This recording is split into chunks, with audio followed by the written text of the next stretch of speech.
And the rides from Fantasy World Entertainment are open from 4 to 8. We only charge $1 or $2 per ride, so it's very reasonably priced. And there will be food vendors and novelty sales and that kind of thing. And we have live entertainment featuring DJ Rockin' Roger and the Roadhouse Band. That'll be on the outside stage here. And of course, we end the night with fireworks, and it should be a fun night, other than it's supposed to be 95 degrees again, of course. And we will have the sprinkler thing running, so the mister, that seems to be popular, not just with children, but with us adults who need to cool off. There will be Oktoberfest in July concert on Sunday, July 15th, 11 a.m. to 7:30 p.m., and that's here in the park. It's an outdoor thing, featuring the Southern Maryland Concert Band and the Prutz Band that's touring from Austria. That is a free event, but there will be food and craft vendors selling their wares, and of course the 2 live awesome concerts that are free. Bring your blanket, lawn chair, umbrella to sit and enjoy the music. Then we'll have our town annual National Night Out celebration on Tuesday, August the 7th, 5:30 to 8:30 p.m., hopefully all outside in Village Green Park. We're going to try to move it back outside again this year, weather permitting. It's free admission. We're not having the bicycle parade this year. We will have cookout food provided for free, displays, demonstrations, and giveaways. We have been sending out invitations to all town businesses, youth, fraternal, religious, sports, service organizations, hopefully to have all of them participate this year. And the Bucket List Band will be entertaining us this year on the outdoor stage. And again, we hope to keep it outside, concentrated outside. And of course, we do need volunteers to help out with everything. Fall soccer registration and the Western Charles Chargers football and cheerleading registration is ongoing. Sorry, I asked for details, but I didn't get any provided to me for tonight's meeting. I'll try and get that so we can get it on the website. Don't forget we have astronomy night, which October will be here in a blink of an eye. That's on Saturday, October 20th at 8 p.m. here in Village Green Park. Public is welcome, and that's free also. The town's Community Activities Committee does not meet in July and August because we spend the majority of our summer all together here in the building. So we don't have a stated meeting, monthly meeting. We just kind of go through at different things and plan and organize everything. But of course, we're always looking for more volunteers to join us. So if you'd like to join, you can just get in touch with me. And of course, we're still going over or planning our 2013 calendar of events in addition to executing the existing 2012. Also, as Fire Chief Jeff alluded to, the storm, it is hurricane season, and it runs generally until about November, and it looks obviously like we're going to have perhaps a hazardous season. Each of us need to be prepared for a disaster of any kind, and I'd like to see a show of hands, honest show of hands. How many of us in this room can say that we are prepared to survive a minimum of 3 days without running water, sewer, and utilities? The fire chief put his hand up. And there we go. Oh, way to go, Justin. Good job. I know Randy has the generator that could run the town at his house, so. Okay, well, if you don't have a home work disaster kit prepared, and there's a really great website you can view to purchase ready-made kits. Are fairly inexpensive, and that's at homelandpreparedness.com. I do have some information that I can give you on putting your own stuff together. Unfortunately, it's not in my bucket like I thought it was, so I will get that available, and maybe we can post it on the website as well. And speaking of storms, I think we all owe SMECO a huge thank you, big thank you, not only to the line crew, well, especially the line crews, because they have been working 24/7 and throughout the county to restore the power, and the town fared well in the process, and we were 100% up and running by 9:50 p.m. last night, so can't say enough about them. Also, our own public works crew was out there during the storm, as well as afterwards, along with the Indian Head Volunteer Fire Department, Potomac Heights Fire Department, and our sheriff's office D2 patrol officers. They were all out there during the storm and afterwards. And I can't say enough because I just think they're awesome, and I think they're terrific.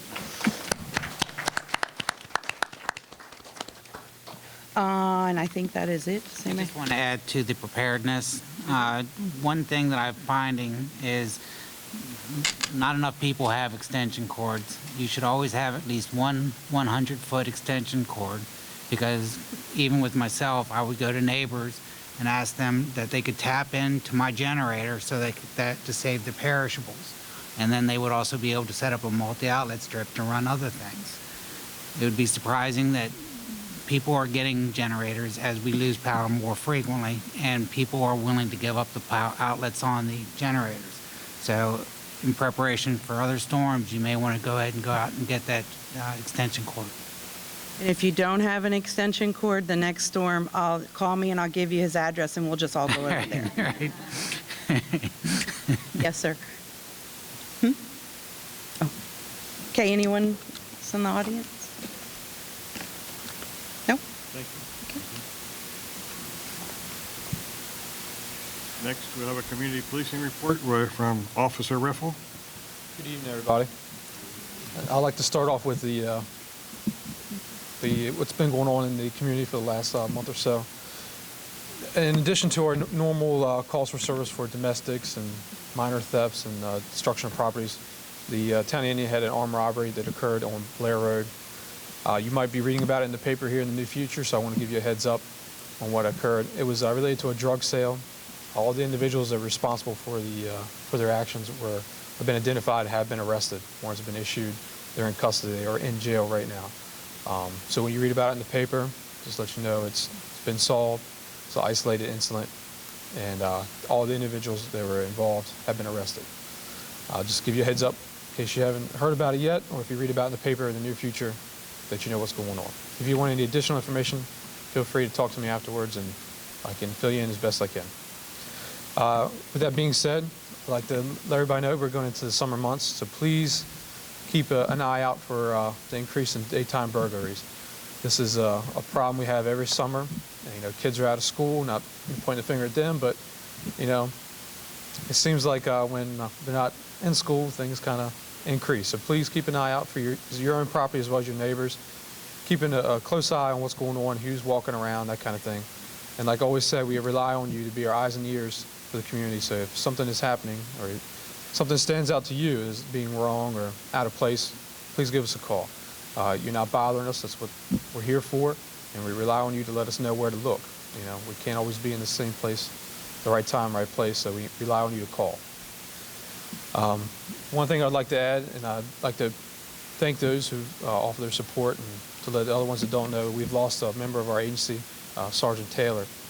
He died of a cardiac-related illness while he was on family vacation. He was a 24-year veteran of the Sheriff's Office. He worked at the detention center as well as in patrol. He was in our traffic safety unit. He's been down here in Indy Head for different events. He was also a patrol officer down here in Indy Head before he got transferred. He leaves behind a wife and 2 kids. So we'll have a viewing for him on Thursday from 2 to 4 and then 6 to 8. And then there'll be a funeral on Friday at New Life Church in White Plains at 11. So, and as always, I'll be available afterwards to take any questions or anything you want to talk about that's been going on after the meeting. Thank you for your time. I'd like to piggyback on something Officer Riffle said, that the kids are out of school. So please, when you're driving around the neighborhoods, be careful and be slow. Be, as I think one of the presidents said, drive gingerly. Yeah, don't drive like ginger. Drive carefully then. We have no briefings tonight. Under presentations, recognitions, resolutions, ordinances, and petitions, we have presentations. During our Bike to Work Week, or Bike to Work Day, there was an essay contest.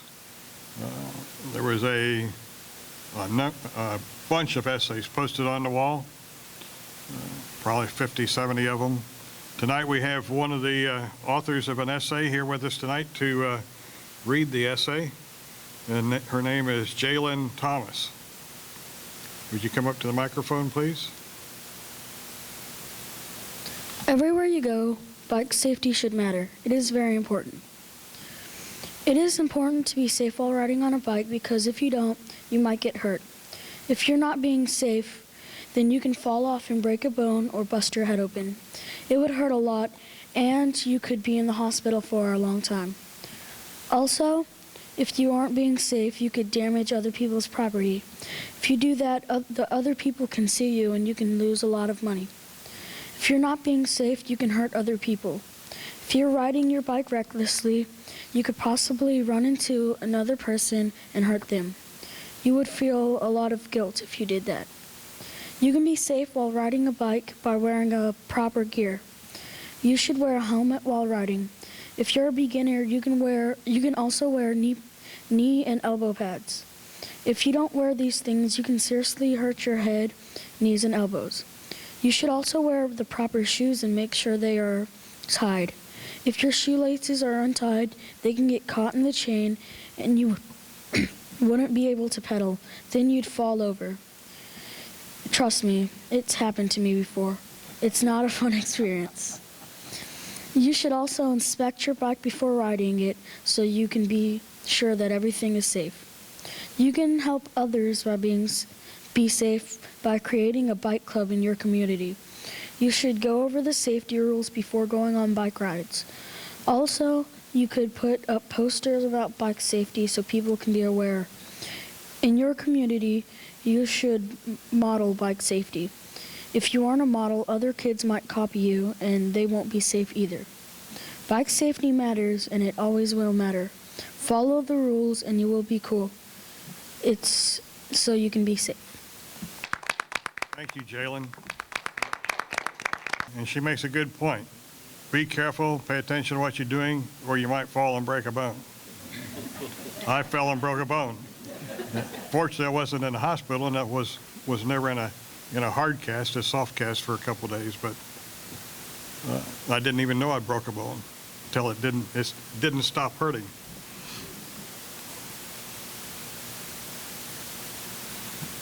Next, we have no resolution, so next we have an ordinance number 05-02-12, an ordinance concerning forest conservation for the purpose of prohibiting certain development projects from cutting or clearing certain forests within the town of Indian Head. It's on the agenda tonight for adoption. Annie, will you read the introduction? Ordinance number 05-02-12, introduced by Mayor and Council, date introduced June 4th, 2012, date adopted July 2nd, 2012, date effective July 2nd, 2012.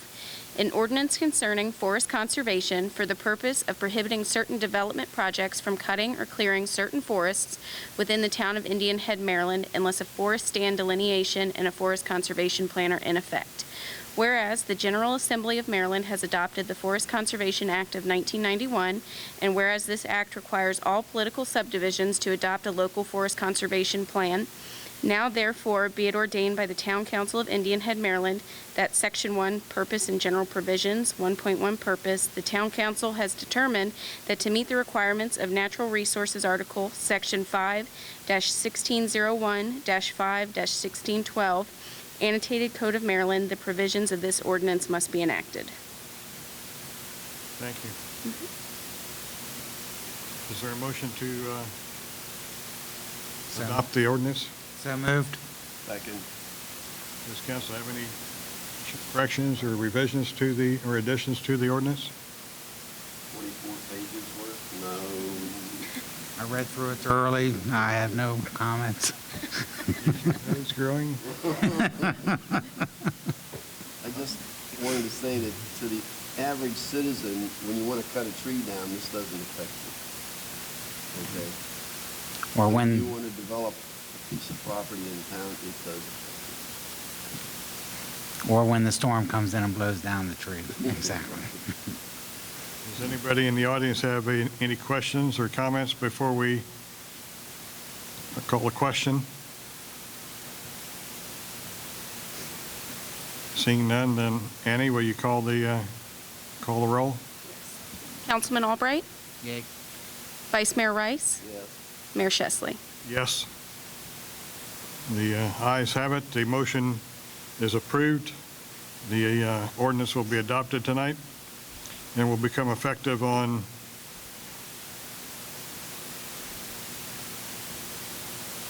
not July 2nd, it'll be adopted days. Ordinance, it takes what, 20 days? 20 days from today, 22nd. So it will become effective on July 22nd.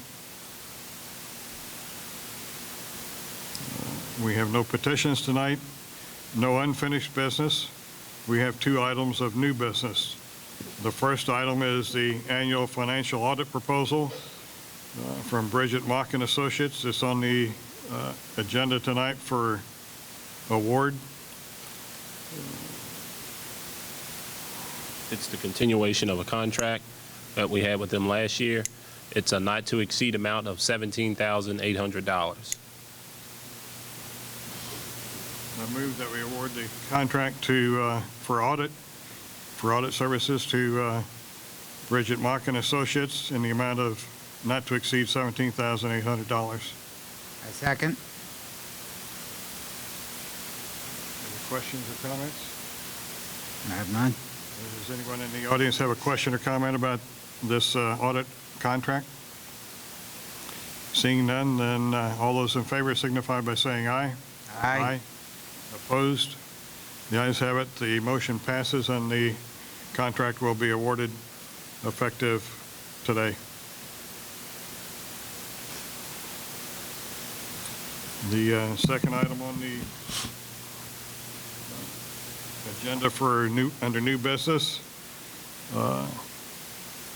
during the tropical storms months ago, while Public Works was working, trying to recover from some of the damages and make repairs, they weren't able to effectively work, especially at the town shops, because the power was off. Power was off. They didn't have any lights, couldn't see anything, none of their electrical equipment would run. So we're considering purchasing a generator for the Public Works building down by the wastewater treatment plant. Town managers provided us a list of several generators. I'd like to ask Ryan now,